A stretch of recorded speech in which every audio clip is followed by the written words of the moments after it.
Last part में हमने देखा था कि किस तरीके से हानियोल अपने मॉम से बचने के लिए जियोंगो के साथ आइसक्रीम खाने के लिए चली जाती है। इधर हम उसकी फ्रेंड लियो को ही देखते हैं जो कि उसी के बारे में सोच रही होती है। वो सोच रही होती है कि आखिर हानियोल किस तरीके से अपने टाइम पास कर रही होगी। उसे हानियोल की काफी ज्यादा चिंता हो रही होती है, इसलिए वो उसके लिए कुछ वीडियोस यूट्यूब पे सर्च करने लगती है ताकि वो उसे देखकर थोड़ा सा रिलैक्स महसूस करे और उसका टाइम भी अच्छी तरीके से पास हो जाए। इतना सोचते हुए इंटरनेट पे वो कुछ वीडियो को सर्च करने लगती है, जहाँ पे उसे देग्यो की एक वीडियो मिलती है जहाँ पे देग्यो काफी स्टूपिड सी चीजें कर रहा होता है, लेकिन फिर भी उसे ये वीडियो पसंद आती है और वो उसी टाइम उस चैनल को सब्सक्राइब कर लेती है। इधर हम देग्यो को देखते हैं जो कि अपना काम फिनिश करके घर जा रहा होता है। तभी उसके फोन पे एक नोटिफिकेशन आता है। वो तुरंत ही उस नोटिफिकेशन को ओपन करके देखने लगता है। जब वो देखता है तब उसे पता चलता है कि उसके पहले सब्सक्राइबर आ चुका है। ये देखकर वो बहुत ही ज्यादा खुश होता है और वो अपनी खुशी को सेलिब्रेट करते हुए वहाँ पे उछल कूद करने लगता है। वैसे देग्यो का एक और भी चैनल है जिसपे टोटल 5 सब्सक्राइबर भी हैं, लेकिन उसे उस चैनल से खुशी नहीं होती है क्योंकि जो उसके सब्सक्राइबर्स हैं वो उसके आसपास के लोग ही हैं जो उसे जानकर उसे सब्सक्राइब किए हैं। लेकिन ये जो उसका चैनल है इस पे जो फर्स्ट सब्सक्राइबर आया है ये इसे नहीं जानता है, इसलिए ये अपने फर्स्ट सब्सक्राइबर को लेकर काफी ज्यादा एक्साइटेड होता है और उसके बारे में सोच ही रहा होता है। तभी सामने से लेयू आती है और ये दोनों एक दूसरे के पास से निकल जाते हैं। इधर हम इन दोनों को देखते हैं, यहाँ पे हानियोल आइसक्रीम खा रही होती है। जिनो कहता है कि मुझे अपने फ्रेंड के साथ यहाँ पर आकर बहुत ही ज्यादा खुशी हो रही है। ये सुनकर हानियोल कहती है कि हम दोनों फ्रेंड्स बिल्कुल भी नहीं है, हम दोनों तो बस क्लासमेट हैं। ये सुनकर जिनो उसे कहता है कि आखिर फ्रेंड और क्लासमेट में क्या डिफरेंस होता है, क्या तुम मुझे बता सकती हो? वैसे अगर तुम मुझे अपना फ्रेंड नहीं मानना चाहती हो तो कोई बात नहीं है। तब यहाँ से एक एम्बुलेंस गुजरते हुए जाती है जिसे हानियोल देखकर थोड़ी सी सैड हो जाती है क्योंकि हानियोल को अपने जॉब की बहुत ही ज्यादा याद आ रही होती है। उसे अपने जॉब से बहुत ही ज्यादा प्यार था। वो कहती है कि मैं इस समय जॉबलेस हो चुकी हूँ। ये सुनकर जियोनो उसे देखता है जो कि काफी ज्यादा सैड होती है। वो उसे अच्छा फील कराने के लिए उससे कहता है कि देखो तुम कोई जॉबलेस लड़की नहीं हो, तुम तो बस अपने काम से इस समय फ्री हो और तुम्हें अपने फ्री टाइम को एंजॉय करना चाहिए। वैसे वो कौन सी चीजें हैं जो तुम अपने फ्री टाइम में करना चाहती हो, क्या तुम मुझे बताओगी? तब हानियोल से कहती है कि मुझे पोएम लिखना और फ्री टाइम में उसे पढ़ना बहुत ही ज्यादा पसंद है। ये सुनकर जियोंगो उसे कहता है कि ये पढ़ने लिखने की बातें बंद कर दो। जैसा तुम उस टाइम कह रही थी कि तुम्हें तंबूकी खाना और गेम खेलना पसंद है, चलो हम ये सारी चीजें करते हैं, हम कुछ फन सी चीजें करते हैं और तंबूकी खाते हैं। ये सुनकर हानियोल से कहती है कि नहीं, मैं नहीं जा सकती हूँ क्योंकि मैंने अभी अभी खाना खाया है और इस समय मैं तंबूकी नहीं खा सकती हूँ। जियोंगो उसकी एक भी बातें नहीं सुनता है और वो उसे खींचते हुए अपने साथ लेकर चला जाता है। यहाँ पे आने के बाद हानियोल सबसे ज्यादा तंबूकी खाती है। इसके बाद वो अपने ज्ञान के पिटारे को खोलते हुए कहती है कि जब इंसान अपने बुरे दौर से गुजर रहा हो तब उसे अच्छा अच्छा खाना खाना चाहिए। जियोंगो उसे कहता है कि ठीक है, वैसे तुम तंबूकी खाने के अलावा और भी कौन सी चीजें करना चाहती हो, क्या तुम गेम खेलना चाहती हो? तब हानियोल से कहती है कि ये सारी चीजें तो अब पुरानी चीजें हो गई हैं, इसमें वो सारे गेम कौन खेलना चाहता है। लेकिन अगले ही सीन में हम देखते हैं कि ये यहाँ पे गेम खेलने के लिए आ जाते हैं।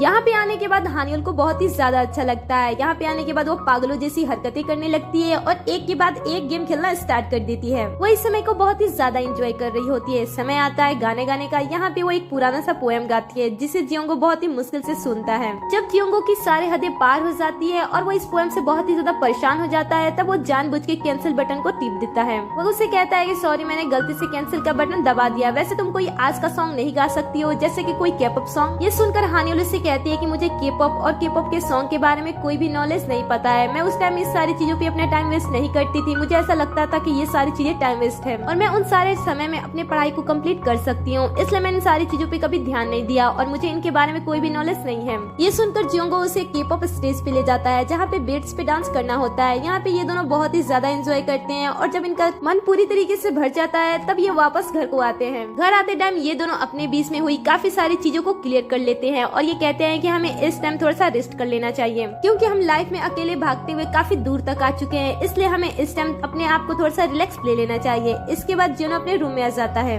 यहाँ पे आने के बाद जियोंगो हानियोल के बारे में सोचता है और कहता है कि मुझे नहीं पता था कि हानियोल का कोई ऐसा भी साइड है। वो अंदर से थोड़ी सी परेशान थी, इसलिए वो हमेशा इस तरीके से बिहेव करती थी। मुझे नहीं पता था कि वो ऐसी है। वैसे वो थोड़ी सी क्यूट भी है। और इतना बोलते हुए वो स्माइल करने लगता है। तभी वो होश में आता है और कहता है कि हानियोल और क्यूट दूर दूर से क्यूट का उसका कोई भी रिश्ता नहीं है। आखिर मैं उसके बारे में ऐसी बातें कैसे सोच सकता हूँ? मुझे ऐसा लगता है कि मैं बीमार हो गया हूँ। सच में मैं बीमार हो गया हूँ और इसीलिए मैं ऐसी बातें सोच रहा हूँ। इधर हम हानियोल को देखते हैं जो कि ये भी जियोंगो के बारे में सोच रही होती है। वो सोचती है कि मुझे नहीं पता था कि ये लड़का ऐसा भी हो सकता है। मैं हमेशा उसके बारे में गलत सोचती थी, लेकिन जिस तरीके से वो आज मेरे साथ रहा, उसने मेरे साथ तंबूकी खाई, मेरे साथ गेम खेला और वो जो उसकी लाइन थी कि हम दोनों काफी दूर आ चुके हैं, हमें इस टाइम थोड़ा सा रेस्ट कर लेना चाहिए। है तो ये सारी चीजें बकवास, लेकिन फिर भी मुझे उसकी बातें अच्छी लग रही हैं। अब नेक्स्ट मॉर्निंग हानियोल दौड़ते हुए जियोंगो के पास आती है और कहती है कि देखो उन्होंने मेरे पेमेंट को हाफ कर दिया है। उन्होंने ये कहा है कि मैं वहाँ पे फुल टाइम वर्क नहीं करती थी और मैं कोई फुल टाइम वर्कर नहीं थी और इसलिए उन्होंने मेरे सैलरी को हाफ कर दिया है। ये सुनकर जियोंग उसे कहता है कि वो तो बहुत ही बुरे हैं, उन्होंने तुम्हारे साथ ऐसा कैसे कर दिया, लगता है उन्होंने कॉन्ट्रैक्ट में छेड़खानी की है। हानियोल इस समय बहुत ही ज्यादा गुस्से में होती है और कहती है कि मैं उस इंसान को छोड़ूंगी नहीं, और इतना कहते हुए जा रही होती है। तभी जियोंग उसके हाथ को पकड़ लेता है। देखो तुम अभी ऐसी वैसी कोई भी हरकत करती हो तो इससे तुम्हारी करियर पे बुरा इफेक्ट पड़ सकता है। तुम्हें पता है ना कि इस लाइन में बातें कितनी तेजी से फैलती है, इससे तुम्हारे करियर पे इफेक्ट पड़ सकता है। ये सुनकर हानियोल कहती है कि ठीक है तुम सही बोल रहे हो। अब नेक्स्ट सीन में हम देखते हैं कि हानियोल हॉस्पिटल आती है। यहाँ पे वो अपने 2 कॉलीग से मिलती है जो कि उसी के साथ काम कर रहे होते हैं। हानियोल ऐसी अकेली लड़की नहीं होती है जिससे इसे प्रॉब्लम को फेस करना पड़ रहा था। ये दोनों भी थे जिन्हें ये प्रॉब्लम फेस करनी पड़ रही थी। हानियोल कहती है कि हम इन सारी चीजों को ऐसे ही नहीं जाने दे सकते हैं, चलो हम कंप्लेन करते हैं। तभी उनमें से एक लड़का कहता है कि नहीं हम ऐसा कुछ नहीं करने वाले हैं, हमें प्रॉब्लम हो रही है हमें पता है, लेकिन हम इस पे कोई भी एक्शन नहीं लेना चाहते हैं। तुम्हारे लिए तो अच्छा ही नहीं है कि तुमने पहले ही अपने जॉब को छोड़ दिया है, इसलिए तुम्हें ये सारी चीजें ठीक लग रही है,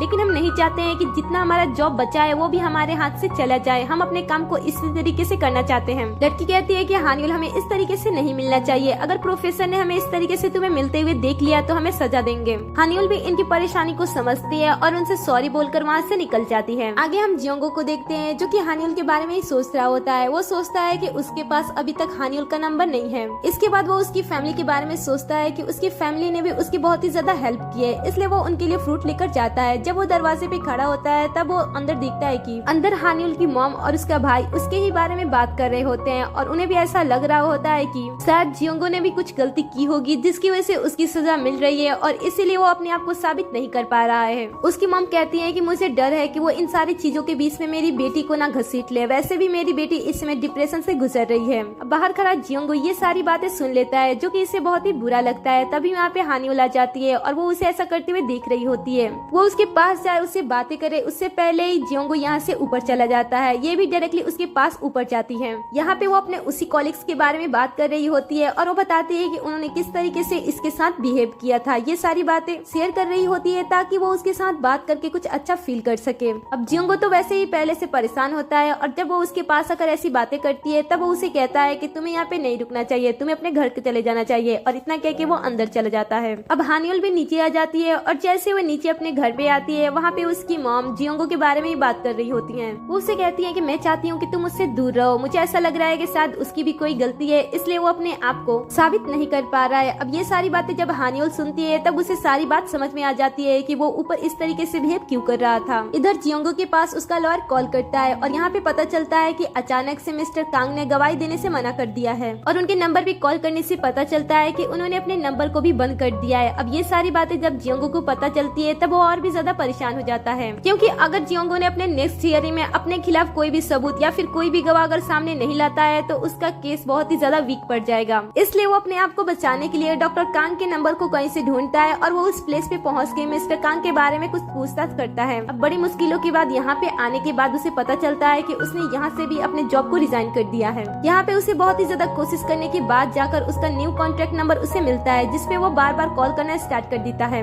लेकिन इधर डॉक्टर कांग किसी भी कॉल को रिसीव नहीं करता है। ये सारी चीजें देखकर जियोंग को बहुत ही ज्यादा टेंशन होने लगती है और इसके बाद वो अपने लॉयर के पास कॉल करता है और सारी बातें बताता है। लॉयर कहता है कि हमें उसे ढूंढने में टाइम वेस्ट नहीं करना चाहिए, हमें सेकंड हियरिंग के लिए कुछ और चीजें इकट्ठा करनी होगी। इधर हानियोल भी जियोंग के केस के बारे में काफी डिटेल से पढ़ रही होती है और उसे इस केस के बारे में सारी इन्फॉर्मेशन भी मिल जाती है। अब नेक्स्ट मॉर्निंग सेकंड हियरिंग का दिन भी आ जाता है जहाँ पे जियोंग काफी ज्यादा सैड होता है और वो सैड ही होकर यहाँ पे आता है और वो चुपचाप सारी चीजें सुन रहा होता है। यहाँ पे लॉयर भी अपना काम करना स्टार्ट कर देते हैं और इस पे काफी तरह तरह के इल्जाम भी लगाना स्टार्ट कर देते हैं। अब यहाँ पे जियोंग का वकील नेक्स्ट हियरिंग के डेट के लिए मांग करता है, क्योंकि उन्होंने जो सबूत और गवाह इकट्ठा किए थे वो टाइम पे यहाँ पे प्रेजेंट नहीं हुआ, किसी वजह से वो गवाही देने से मना कर दिया जिसकी वजह से उनके पास अब कुछ भी नहीं है, इसलिए वो अपने आप को प्रूव करने के लिए कुछ और दिन मांगते हैं। यहाँ पे जज अपना कोई फैसला सुनाए उससे ही पहले यहाँ पे हानियोल आ जाती है और वो जियोंग के वकील के पास जाकर एक कागज देती है। फ्लैशबैक में हम देखते हैं कि हानियोल ने पूरी रात इस केस पे मेहनत की और इस केस के बारे में इंफॉर्मेशन इकट्ठा की और उसे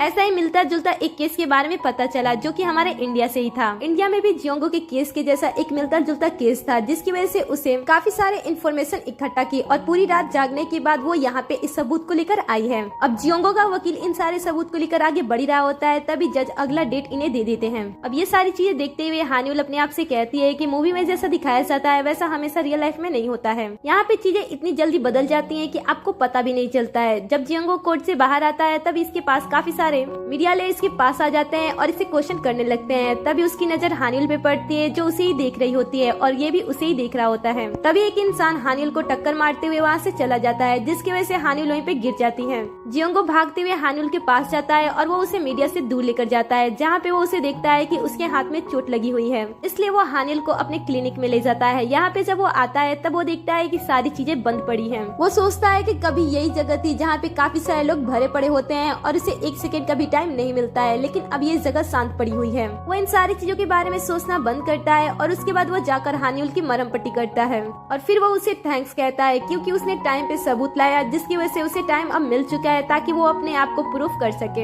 हानियुल भी उसे थैंक्स कहती है और कहती है कि मुझे तुम्हारे लिए कुछ करना था, वैसे मुझे माफ कर देना, मैं काफी लेट से तुम्हारे पास आई। अगर मैं थोड़ी देर पहले आती तो ये सारी चीजें आज ही खत्म हो जाती। तभी वो देखती है कि जियोंगो इसमें बहुत ही ज्यादा सैड है, इसलिए वो उसे कहती है कि क्यों ना आज हम पूरी रात जागे और सुबह में जब सनराइज होता है उस समय को देखें। जियोंगो भी हाँ कह देता है और अब हम नेक्स्ट मॉर्निंग इन दोनों को बीच पे देखते हैं। ये दोनों यहाँ पे सनराइज होने का इंतजार करते हैं और 6 बज जाता है, लेकिन अभी तक सनराइज नहीं होता है। तब ये फोन में चेक करते हैं तो इन्हें पता चलता है कि आज का मौसम कुछ इसी तरीके से रहने वाला है। आसमान में आपको बादल दिखेंगे और हो सकेगा तो आज बारिश भी होने वाली है। हानियुल कहती है कि ये क्या, हम इतनी दूर से सनराइज को देखने के लिए यहाँ पे आए और पता चला कि अब सनराइज ही नहीं होने वाली है। जियोंगो कहता है कि कोई बात नहीं है, देखो ना ये भी मौसम कितना ज्यादा प्यारा है और इस मौसम में हम अपनी यादें बना रहे हैं। फिर अचानक से जियोंगो हानियुल का उसका नंबर मांगने लगता है। ये सुनकर हानियुल से पूछती है कि तुम्हें मेरा नंबर क्यों चाहिए। तब जियोंगो उससे कहता है कि मैं बस तुम्हारा क्लासमेट बन के नहीं रहना चाहता हूँ, मैं तुम्हारा बेस्ट फ्रेंड बनना चाहता हूँ। हानियुल भी कहीं न कहीं इसे फ्रेंडशिप चाहती थी, इसलिए वो मुस्कुराते हुए उसे अपना नंबर दे देती है। नंबर पाकर जियोंगो स्माइल करने लगता है। तब हानियुल भी उसे देखकर स्माइल करती है और कहती है कि इसकी लाइफ में ऑलरेडी इतने सारे प्रॉब्लम्स हैं, लेकिन ये फिर भी मुझे कंफर्ट करने के लिए इतने ज्यादा कोशिश कर रहा है। यहाँ पे दोनों ही एक दूसरे को खुश करने के लिए, उन्हें कंफर्ट करने के लिए एक दूसरे के साथ होते हैं। लेकिन हम इधर देखते हैं कि जियोंगो के अपार्टमेंट में बेड के नीचे पिन पड़ा होता है और शायद कोई ऐसा पर्सन होता है जो कि इसके अपार्टमेंट में आया होता है और ये शायद डॉक्टर कांग हो सकते हैं। शायद जियोंगो के अपार्टमेंट में कोई ऐसे सबूत हो सकता है जो कि डॉक्टर कांग को चाहिए, इसलिए वो बार बार इसके अपार्टमेंट में आ रहा है। नेक्स्ट सीन में हमें साल 2009 का सीन दिखाया जाता है। यहाँ पे हम उसी सीन को देखते हैं जब ये दोनों बेहोश पड़े हुए थे। इसके बाद जब ये जगती है तब वो उसके लिए एक नोट लिखती है, जिसमें वो लिखती है कि तुम्हें स्ट्रॉन्ग रहना चाहिए, सारी चीजें जल्दी ठीक हो जाएगी। तभी वो बाहर से किसी की आवाज को सुनती है। जब वो बाहर जाती है तब वो दिखती है कि एक लड़की टीचर के साथ ऊंची आवाज में बात कर रही होती है और कहती है कि आखिर उसके नंबर इतने कम क्यों आ रहे हैं और वो अचानक से बेहोश कैसे हो गया है। मैं आपसे बहुत ही ज्यादा डिसअपॉइंट हूँ। बात करने के तरीके से ऐसा लगता है कि शायद ये औरत जियोंगो की मॉम हो सकती है। यहाँ पे हानियुल ये भी समझ जाती है कि शायद जियोंगो के भी पेरेंट्स बहुत ही ज्यादा स्ट्रिक्ट हैं, इसलिए वो इतनी ज्यादा पढ़ाई करता है। तभी वहाँ पे उसकी मॉम आ जाती है जो उसके साथ बहुत ही अच्छे तरीके से बिहेव कर रही होती है। वो उसे ऐसे देखकर उसके लिए काफी ज्यादा परेशान होती है और वो उसके लिए अच्छे अच्छे खाना खाने के लिए उसे अपने साथ लेकर जाती है और वो अपने मॉम को इस तरीके से देखकर काफी खुश होती है। जब वो अपने मॉम के साथ जा रही होती है तभी उसके हाथ से वो लेटर वहीं पे नीचे गिर जाता है और इसी वजह से हानियुल उस लेटर को जियोंगो को नहीं दे पाती है। वेल इसी पार्ट पे हमारा ये ड्रामा खत्म हो जाता है। नेक्स्ट एपिसोड देखने के लिए चैनल को सब्सक्राइब कर ले, साथ ही नोटिफिकेशन बेल को भी ऑन कर ले, जिससे कि आप हमारे हर एक वीडियो से अपडेट रहो।